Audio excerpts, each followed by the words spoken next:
À ma fête de remise de diplôme, j'ai vu mon père verser de la poudre dans ma coupe de champagne. Alors je me suis levée, souriante, et je l'ai donnée à ma sœur. Elle a bu ce qui m'était destiné.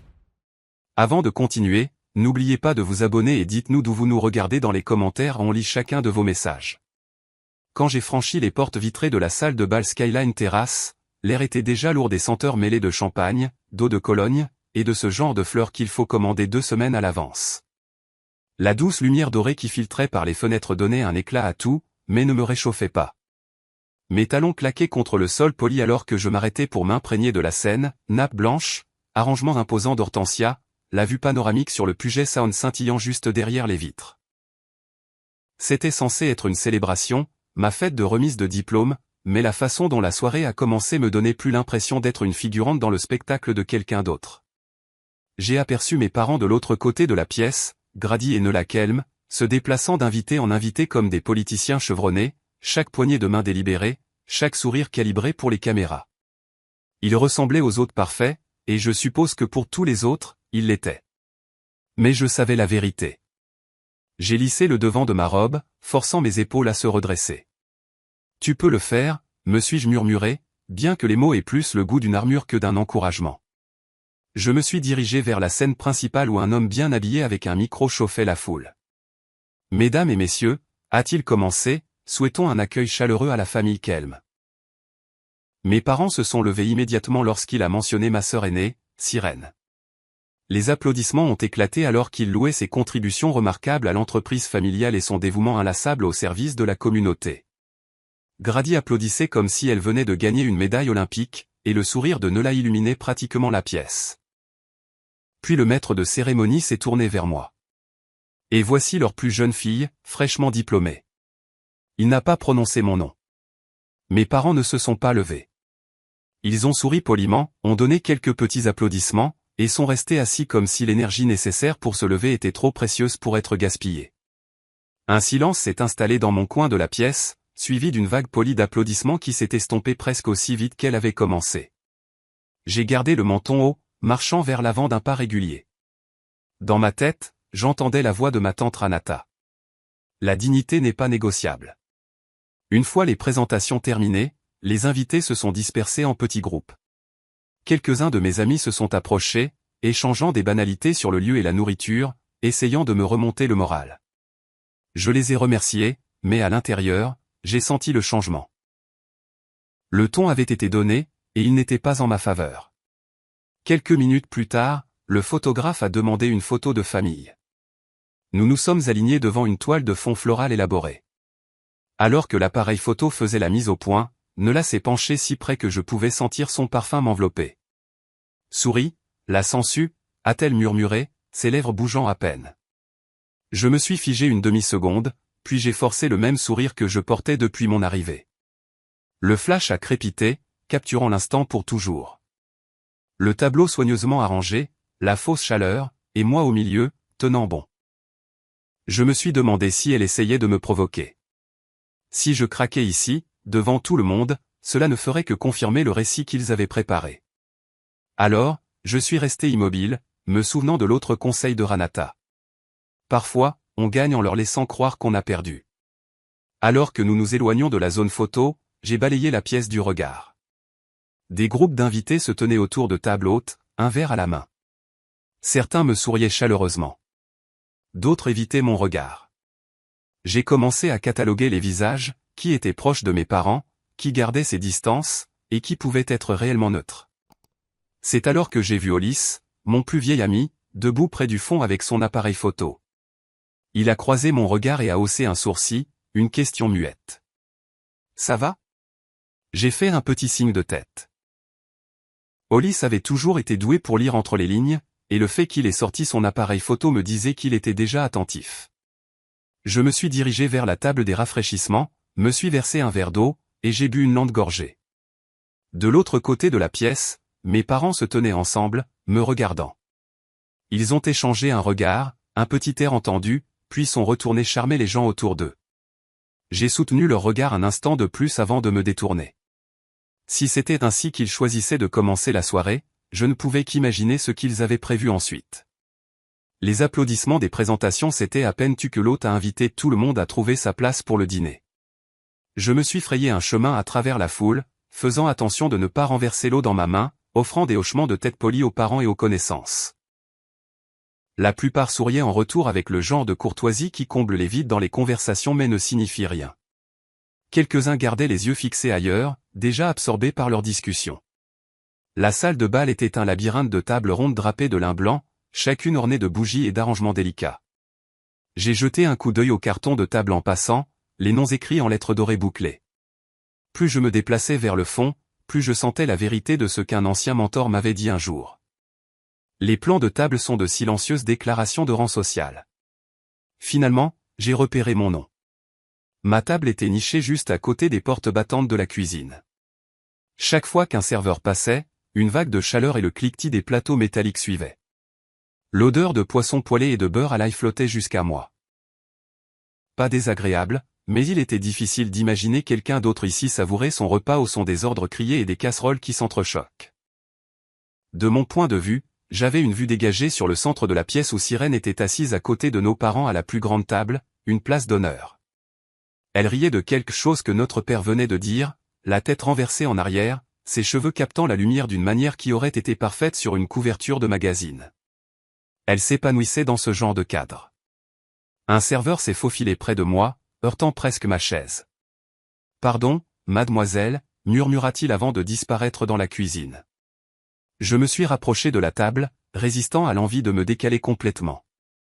S'il voulait me cacher ici, je n'allais pas me faire plus petite. J'ai posé ma main sur le lin frais et j'ai pris une lente respiration. Ce n'était pas nouveau. Il l'avait déjà fait, de manière plus subtile.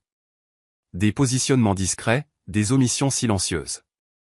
Mais ce soir, tout était amplifié. Je me suis dit qu'il y aurait de meilleurs moments pour faire impression, et que je les saisirais quand ils se présenteraient. Le premier plat était en train d'être servi quand Sirène est apparue à mes côtés, un verre de vin à la main.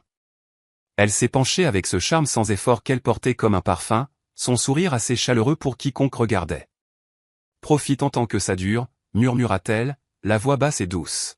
« C'est la dernière fois que tu seras au centre de quoi que ce soit. » J'ai rencontré son regard, laissant le poids de ses mots s'installer. À voix haute, ai-je répondu légèrement. J'ai toujours préféré la vue depuis la marge. C'est de là qu'on voit tout le jeu. J'ai vu son sourire se crisper une demi-seconde avant qu'elle ne rejette ses cheveux en arrière et ne retourne à sa table, clairement satisfaite d'avoir porté son coup. J'ai laissé mes yeux errer à travers la pièce. Un cousin, 2 tables plus loin, souriait en coin. Une tante plus âgée regardait son assiette comme si elle n'avait rien entendu. Et puis il y avait Ulysse, adossé à une colonne près du mur du fond, observant l'échange avec un regard qui disait « J'ai vu ça ». Il m'a fait le plus petit des hochements de tête, un rappel silencieux que tout le monde dans la pièce n'était pas contre moi. J'ai pris une autre gorgée d'eau, laissant la fraîcheur me calmer. La nuit était encore jeune, et si le premier acte était une indication, ils avaient d'autres choses en réserve. Je me demandais juste combien de petites piques ils comptaient me lancer avant la fin de la soirée. Le dîner avait été servi, bien que j'aie à peine touché à ma nourriture. Depuis ma place près des portes de la cuisine, je poussais les légumes rôtis avec ma fourchette, écoutant à moitié le bourdonnement des couverts et des conversations. Le trio de jazz dans le coin jouait quelque chose de doux et de feutré, presque englouti par le va-et-vient constant des portes à côté de moi et les bouffées de chaleur qui les accompagnaient. De l'autre côté de la pièce, mes parents se penchaient vers un homme que j'ai immédiatement reconnu, un rédacteur en chef de magazine local que j'avais rencontré un mois auparavant. Il avait été poli et sincèrement curieux de mon projet de fin d'études en ingénierie environnementale. 2 semaines plus tôt, il m'avait dit qu'il publierait un article dessus. La curiosité a eu raison de moi. Quand un serveur est passé, je me suis levé et me suis dirigé vers leur table, en longeant le bord pour ne pas être intrusive. C'est là que je l'ai vu. Le nouveau numéro glacé du magazine, ouvert entre eux. Il y avait mon projet, les diagrammes, la photo du site de nettoyage de la rivière sur lequel j'avais travaillé pendant des mois. Seul le nom en gras n'était pas le mien. C'était celui de Sirène. Une chaleur vive et soudaine a éclos dans ma poitrine. Avant que je puisse dire quoi que ce soit, une voix à mon coude a dit « Le travail de votre sœur est impressionnant ». Je ne savais pas qu'elle s'intéressait aux sciences de l'environnement. Je me suis retourné pour trouver l'un des collègues de mon père qui me souriait, comme s'il attendait mon approbation. J'ai stabilisé ma voix. Oui, elle est très douée pour la présentation. J'ai laissé la pause durer juste assez longtemps pour que les mots aient un goût pointu sans franchir la ligne de la confrontation ouverte. Le rire de mon père depuis la table d'honneur a traversé la pièce. Sirène était au milieu d'une histoire, gesticulant avec une aisance parfaite, le rédacteur en chef penché en avant, captivé. Elle pouvait jouer le rôle de la professionnelle accomplie comme si elle était née pour ça. Je savais que si j'intervenais maintenant, on me dépeindrait comme la petite sœur jalouse. Alors, je me suis rassise, me rappelant ce qu'un professeur m'avait dit un jour. Les gens voleront ta lumière si tu les laisses faire, mais ils ne peuvent pas te prendre ce que tu sais. À peine avais-je recentré mon attention sur mon assiette que la voix de ma mère s'est élevée au-dessus du murmure. Oh, cela me rappelle quelque chose, commença Nola, souriant doucement à sa table. Quand Arlina était en 2e année, elle a failli se faire renvoyer. Elle a séché des séminaires obligatoires pendant des semaines. Vous imaginez? Une vague de rire poli a suivi. Quelques invités ont regardé dans ma direction, certains amusés, d'autres clairement mal à l'aise. J'ai posé ma fourchette. En réalité, ai-je dit d'un ton égal, j'étais en Europe pour un échange universitaire, approuvé et financé par le chef de département. Mon ton est resté doux, celui qu'on utilise pour corriger une erreur anodine. Mais je suppose que cette version n'est pas aussi divertissante. Le sourire de Nola n'a pas faibli, mais ses yeux se sont plissés très légèrement avant qu'elle ne se retourne vers ses compagnons. Je me suis rassise, les doigts enroulés autour de mon verre d'eau. Rien de tout cela n'était accidentel. Chaque pic public, chaque redirection discrète de crédit, tout cela faisait partie de la même campagne. La voix de ma tante Ranata a flotté dans ma mémoire. Ne jamais interrompre son ennemi quand il est en train de faire une erreur. Je n'étais pas là pour parer chaque coup. J'étais là pour me souvenir, pour choisir mon moment. Le trio est passé à quelque chose de plus enlevé alors que les serveurs commençaient à débarrasser les assiettes. J'ai jeté un coup d'œil vers l'autre côté de la pièce. Hollis se tenait près d'une colonne, une main posée nonchalamment sur la sangle de son appareil photo, l'autre me faisant un signe subtil. Son expression était indéchiffrable, mais ce n'était pas décontracté. Je me suis redressé sur ma chaise. Quoi qu'il ait vu, j'avais le sentiment que ça allait avoir de l'importance. La salle s'est assombrie et le faible bourdonnement des conversations s'est estompé alors que l'écran au-dessus de la scène vacillait pour s'allumer. Mon estomac s'est noué. Des années de ces présentations familiales m'avaient appris une chose, ce n'était pas de simples diaporamas sentimentaux. C'étaient des récits soigneusement orchestrés. Une douce musique de piano a retenti dans les haut-parleurs alors que les images commençaient à défiler. Des matins de Noël, des instantanés de vacances, des dîners marquants. Les années passaient en fragments soigneusement sélectionnés. La chaleur de l'éclairage ne pouvait cacher la froide vérité. J'ai commencé à compter. Une fête de Noël sans moi. 2. Une fête d'anniversaire où je savais que j'avais été là. Pourtant, la photo ne cadrait que mes parents et Sirène.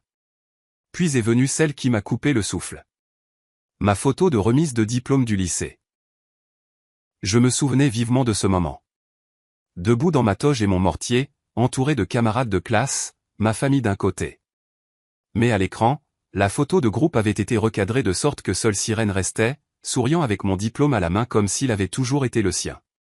Quand ils t'effacent du cadre, ai-je pensé, ils disent à tout le monde que tu n'as jamais fait partie de l'histoire. Quelques invités ont jeté un coup d'œil dans ma direction. Une cousine plus âgée a froncé les sourcils, son regard s'attardant, tandis que d'autres évitaient mes yeux. J'ai gardé une expression neutre, rangeant la douleur là où elle ne pouvait pas être vue. Il n'y avait pas besoin de réagir maintenant. Chaque omission devenait une partie de mon propre dossier silencieux. La musique s'est estompée et mon père s'est levé pour son discours. Il a commencé par les banalités habituelles, remerciant tout le monde d'être venu. Puis son ton a légèrement changé. Nous avons travaillé dur en tant que famille pour soutenir nos filles, a-t-il dit en levant son verre, en particulier pour couvrir les dizaines de milliers de dollars pour l'éducation d'Arlina. Ce n'était pas toujours facile, mais on fait ce qu'il faut pour ses enfants. Les mots ont glissé dans la pièce comme une aiguille. À ma table, 2 de mes amis ont échangé des regards rapides. L'un a commencé, « N'as-tu pas eu ?» mais je l'ai interrompu d'un petit hochement de tête. À l'intérieur, je me repassais la vérité. Les bourses que j'avais obtenues, les subventions pour lesquelles je m'étais battu, les emplois à temps partiel que je serrais entre les cours. Oui, ils avaient aidé, mais le chiffre qu'il a lancé était une fiction, conçue pour me faire passer pour un fardeau qu'ils avaient héroïquement porté. J'ai pris une gorgée d'eau délibérée, laissant le verre cacher mon visage un instant. La voix de mon mentor m'est revenue à l'esprit. Ne te bats jamais avec un cochon. Vous vous salissez tous les deux, mais le cochon, lui, aime ça. Il ne servait à rien de le corriger publiquement maintenant. Les gens qui comptaient finiraient par voir la vérité. Les applaudissements ont monté et sont retombés autour de moi. J'ai posé mon verre et j'ai aperçu tante Ranata de l'autre côté de la pièce. Elle n'applaudissait pas. Au lieu de cela, elle m'a fait un petit hochement de tête, ferme et constant, qui contenait plus de sens que n'importe quel discours. Je me suis demandé ce qu'elle savait, et ce qu'elle était prête à dire. Je suis resté près du mur du fond, laissant la foule se déplacer autour de moi. L'air était encore lourd des applaudissements polis pour le discours de mon père, et je pouvais sentir l'écho de ses mots sur ma dette résonner dans ma tête. Les omissions du diaporama avaient été une blessure. Cette réécriture publique de ma vie était du sel frotté directement dedans. Quelques amis sont passés, me serrant le bras de manière rassurante. Leur sourire était bref, presque apologétique, comme s'ils savaient que se tenir trop près de moi pourrait leur valoir une place dans la prochaine joute de politique familiale. Je ne leur en voulais pas. Personne ne veut être un dommage collatéral. À la table des desserts, un groupe d'associés de mon père s'attardait autour de mousse au chocolat et de verres de Porto. L'un d'eux, un homme que j'avais rencontré une fois à un gala de charité, s'est tourné vers moi avec un grand sourire. « Votre père nous dit que vous l'avez bien occupé à payer les frais de scolarité. Ça a dû valoir chaque centime. » Le rire du groupe était léger, mais il a atterri comme une gifle. J'ai posé mon verre avant de répondre. En réalité, ai-je dit, gardant mon ton chaleureux mais inflexible, j'ai couvert la plupart de mes frais de scolarité avec des bourses et des subventions. J'ai travaillé à 2 emplois à temps partiel le reste du temps. La contribution de mon père a été appréciée, mais disons simplement que parfois, les gens dépensent plus pour l'histoire que pour la réalité. Les mots se sont installés entre nous, et pendant un instant, le sourire de l'homme a vacillé. 2 autres ont échangé un regard qui me disait qu'ils avaient entendu plus dans mon ton qu'une simple clarification désinvolte. Par-dessus son épaule, j'ai vu mon père observer de l'autre côté de la pièce, sa mâchoire se crispant juste assez pour que je le remarque. Le changement dans l'air était subtil mais indubitable. Les conversations dans mon cercle immédiat se sont adoucies, comme si tout le monde sentait que la température venait de chuter d'1 degré. Sirène s'est approchée, tout en charme poli, et s'est lancée dans une histoire sans rapport sur un de ses clients, essayant de détourner l'attention. Mais il y avait une raideur dans sa posture que je n'avais pas vue plus tôt. J'ai saisi l'occasion de m'éloigner, mais avant de pouvoir retourner à ma table, ma mère m'a intercepté.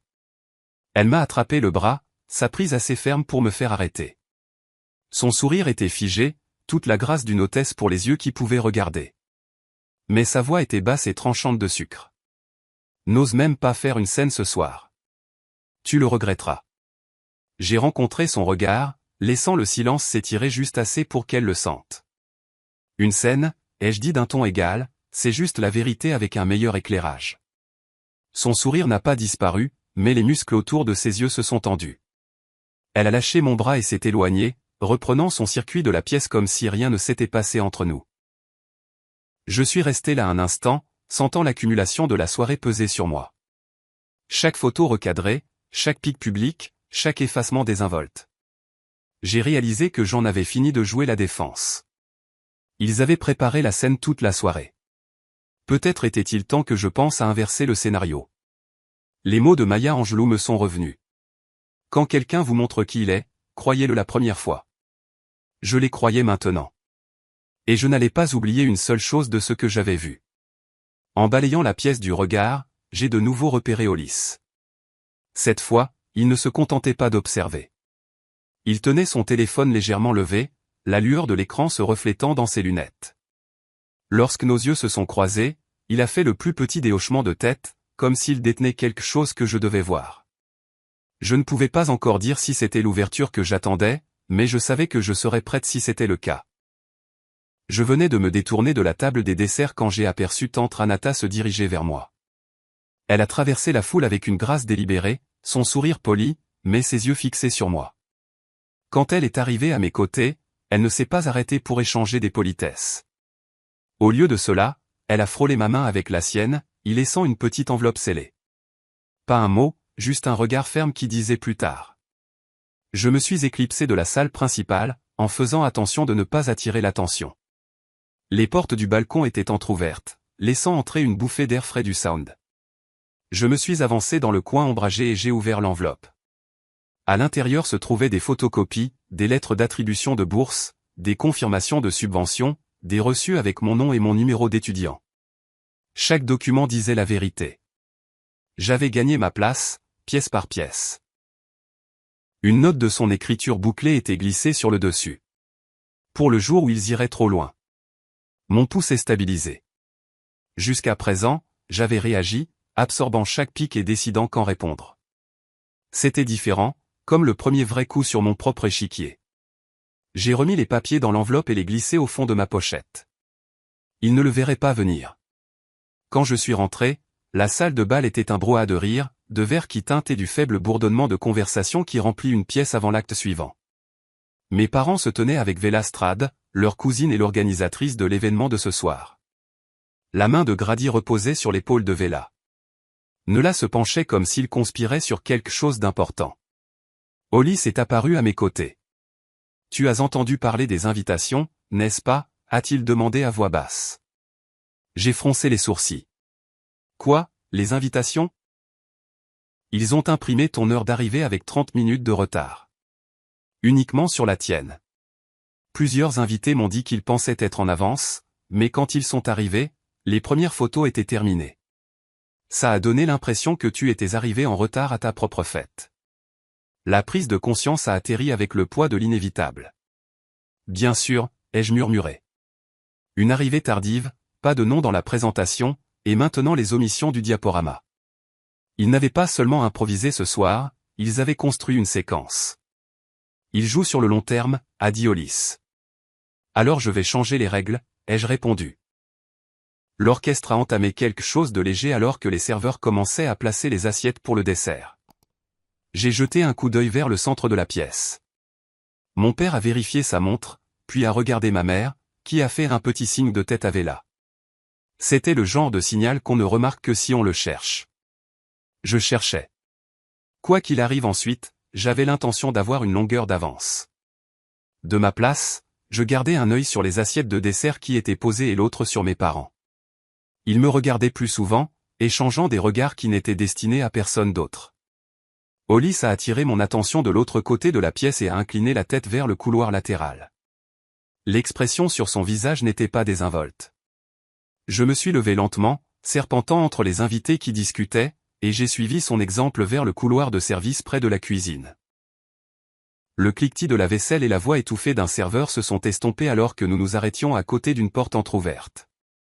À travers la fente étroite, j'ai entendu la voix de mon père. Calme, délibéré. Assure-toi juste qu'elle le boive. Pas de scène, pas de problème.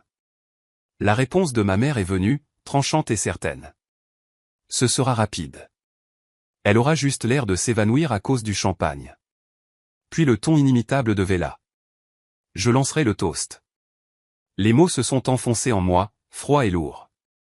Mon pouls s'est accéléré, mais j'ai forcé ma respiration à rester régulière. J'ai mémorisé chaque syllabe. Sans baisser les yeux, j'ai saisi le mouvement subtil de Hollis, un tapotement sur son téléphone, la preuve que tout était en train d'être enregistré. Je me suis reculé, laissant la porte se refermer sans un bruit. La phrase que j'avais lue un jour dans les mémoires d'un avocat m'est revenue à l'esprit. Ne jamais aller au combat sans preuve dans sa poche. Quand nous sommes retournés dans la salle principale, je portais le même sourire composé que j'avais eu toute la nuit. Les invités applaudissaient à l'une des tables centrales. Sirène se tenait là, tendant un paquet soigneusement emballé à mon ancien professeur qui rayonnait en le déballant. Il m'a fallu moins d'une seconde pour reconnaître le cadeau. La première édition reliée en cuir, celle que j'avais traquée des mois auparavant, commandée dans une petite boutique du Vermont. J'y avais inclus une note manuscrite sur du papier crème, maintenant disparue. J'ai cherché partout pour ça, disait Sirène à la table, sa voix chaude de satisfaction. Je savais que c'était le cadeau parfait. Les applaudissements ont repris. Je suis resté où j'étais, applaudissant poliment. En apparence, rien n'a changé. Intérieurement, je l'ai classé. Un vol de plus. Habillé d'un sourire et enveloppé d'un ruban. Les lumières ont légèrement baissé alors que Vela prenait le micro, sa robe à paillettes captant la lueur. Elle a commencé à remercier les invités d'avoir rendu la soirée vraiment inoubliable, ses mots roulant avec une aisance pratiquée. J'ai serré ma pochette. S'ils étaient sur le point de tendre leur piège, ils découvriraient que j'étais prête à le retourner. La voix de Vela flottait depuis la scène, douce et claire. Avant de conclure cette merveilleuse soirée, levons un verre à la diplômée. Des serveurs glissaient entre les tables, plaçant des flûtes de champagne à chaque place. La précision de tout cela était presque théâtrale. Je suis restée assise, mes yeux balayant le mouvement autour de moi. Mes parents ne se mêlaient plus aux invités maintenant. Ils me regardaient. Chaque fois que mon regard balayait leur direction, ils étaient déjà en train de regarder, leurs expressions poliment figées pour quiconque pourrait le remarquer. Quand le serveur s'est approché de notre table, je me suis légèrement penché en arrière pour lui faire de la place. Le verre a été posé juste à ma droite, le liquide or pâle captant la lumière chaude au-dessus. Quelques instants plus tard, Grady est apparu à côté de moi, me souriant comme pour vérifier que ma place était en ordre. Sa main s'est déplacée vers mes couverts, un ajustement désinvolte. Et dans ma vision périphérique, je l'ai vu. Quelque chose de petit, presque invisible, tombait dans mon champagne. Une très légère effervescence a brisé la surface avant de disparaître. Je n'ai pas bronché, pas même scié. L'enregistrement de Hollis était mon assurance, mais le reste serait mon choix. J'ai laissé mes doigts reposer légèrement sur la tige du verre, sentant sa fraîcheur. Je me suis levé lentement, laissant le moment s'étirer, et j'ai jeté un coup d'œil vers la table de Sirène. Elle riait avec le couple à côté d'elle, la tête inclinée, inconsciente de tout ce qui se passait au-delà de son propre éclat. J'ai traversé les quelques pas qui nous séparaient, verre à la main, ma voix assez claire pour être entendue par ceux qui se trouvaient à proximité. « Oh, je crois que tu as eu ma coupe. La tienne est probablement plus chaude. » Ses sourcils se sont haussés. « Vraiment ? Tu es difficile ce soir. Tu me connais, ai-je dit avec un sourire qui n'atteignait pas mes yeux. Elle a ri légèrement, échangeant les verres sans hésitation. Les gens autour de nous ont gloussé, pensant que ce n'était rien de plus qu'une taquinerie fraternelle inoffensive. Je suis retourné à ma place, levant le verre désormais sans danger juste au moment où Vela lançait le toast.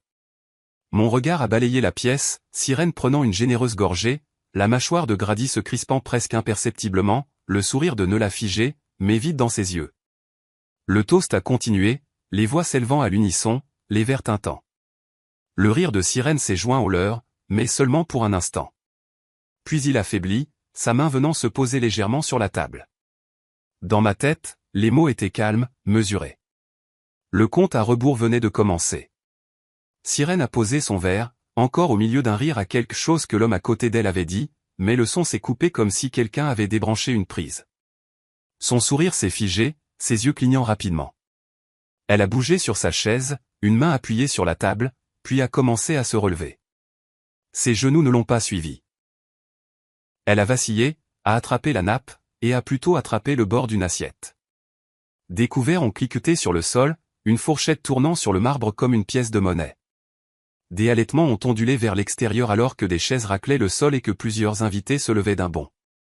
Grady était là en un instant, un bras autour de son dos, l'autre agrippant son avant-bras.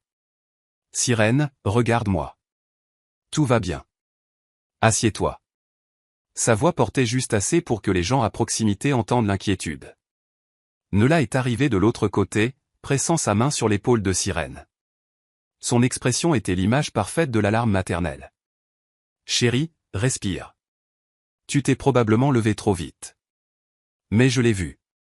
L'éclair fugace de panique dans leurs yeux, la communication silencieuse entre eux qui ne correspondait pas aux mots qui sortaient de leur bouche. Je suis resté à ma place, la posture détendue, le verre à la main. En surface, j'étais une observatrice silencieuse, mais à l'intérieur, je sentais le courant changer de direction. Les murmures dans la pièce ont grandi, les yeux passant de Sirène à moi et vice-versa. J'ai noté chacun d'eux. Vela, s'attardant en périphérie, mon professeur fronçant les sourcils comme s'il reconstituait quelque chose. Deux cousines qui m'avaient évité toute la soirée me regardaient maintenant comme si elles attendaient cela. Puis Hollis était à côté de moi, se déplaçant avec l'aisance de quelqu'un qui était à sa place.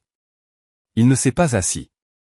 Au lieu de cela, il s'est légèrement penché, téléphone à la main, l'écran incliné pour que seul moi puisse voir.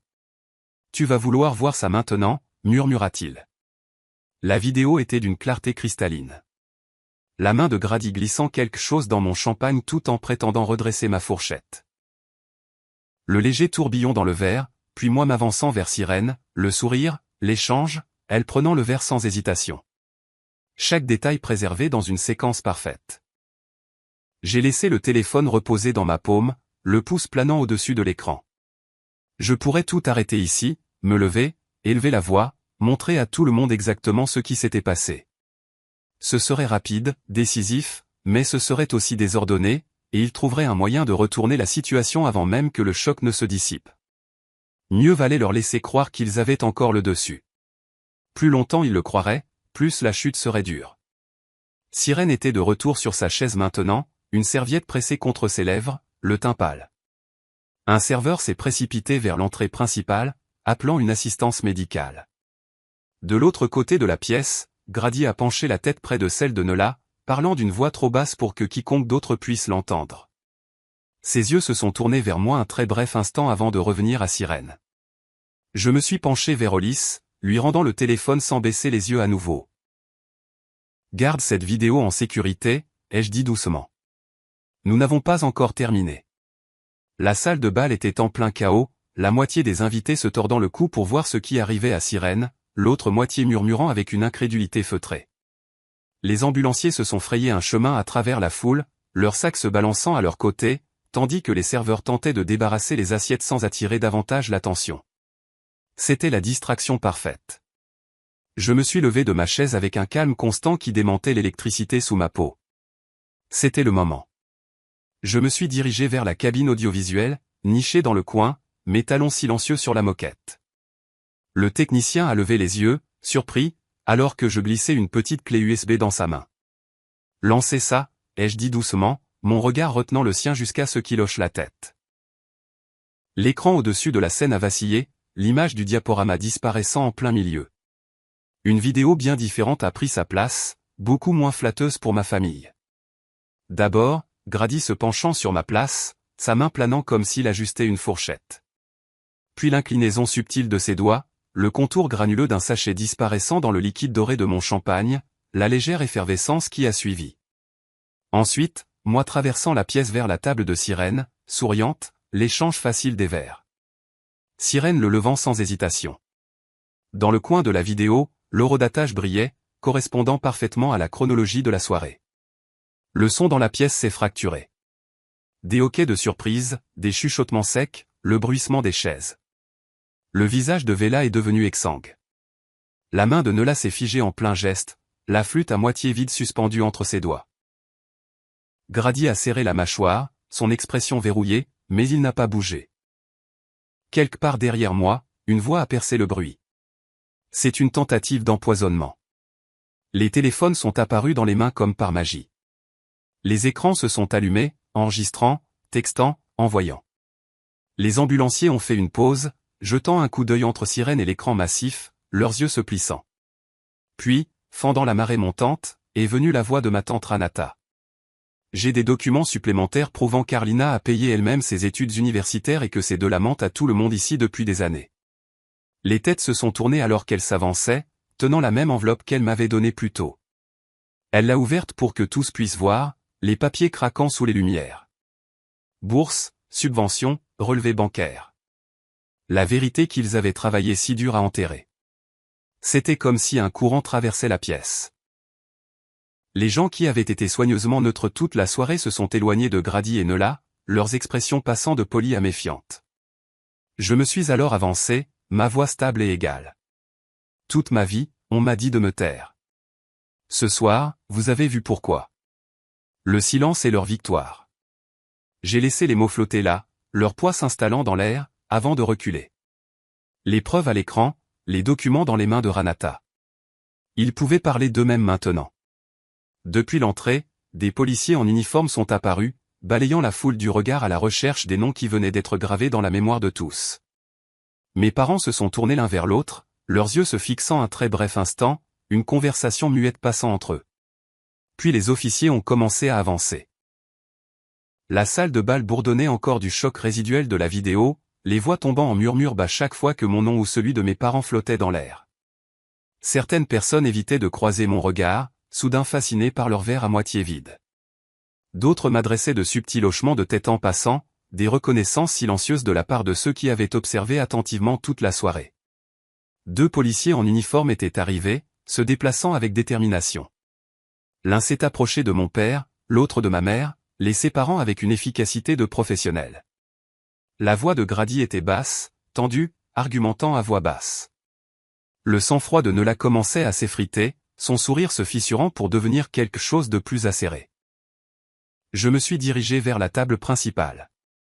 La conversation s'est adoucie, puis s'est complètement éteinte. Chaque pas que je faisais semblait attirer davantage l'attention dans ma direction. Quand j'ai atteint le centre, j'ai posé le petit paquet que je portais, les clés de la maison, le pendentif aux armoiries familiales qu'ils aimaient tant parader lors des événements formels, et une enveloppe contenant mon retrait signé de tous les actifs partagés.